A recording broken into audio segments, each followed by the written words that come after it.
A computer network is a collection of devices connected together to share data or resources. The medium of this communication might be wired or wireless. Computer networks are broadly classified into two major types. We have local area network, LAN, or wide area network, WAN.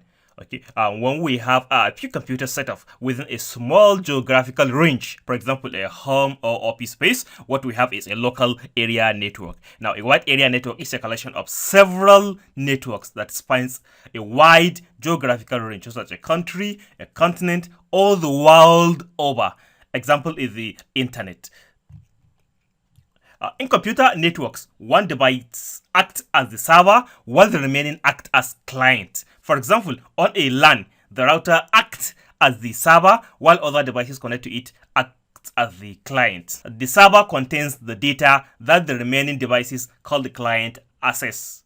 In this case, the shared data is the internet access. Now, only the router has direct access to the internet. To access the internet, the devices on a LAN make requests to the router. Now, the router then makes the requests to the internet on behalf of the clients. Now, this is where the concept of network address translation, NAT, comes in. Now, when our router accesses the internet, it is assigned with an internet protocol IP address.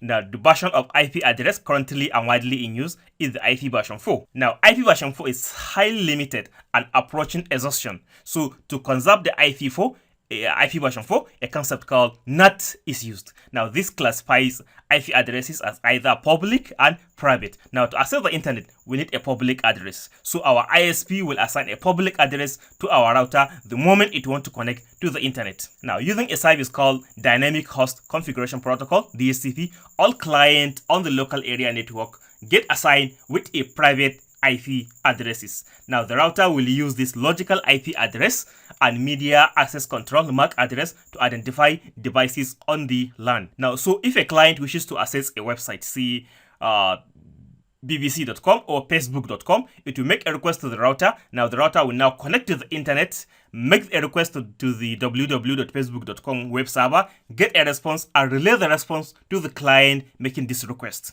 So all this communication takes place in form of packets. Now, in a wireless network, these packets are sent in the air between the devices, and we can capture this packet and analyze them through a method called snipping.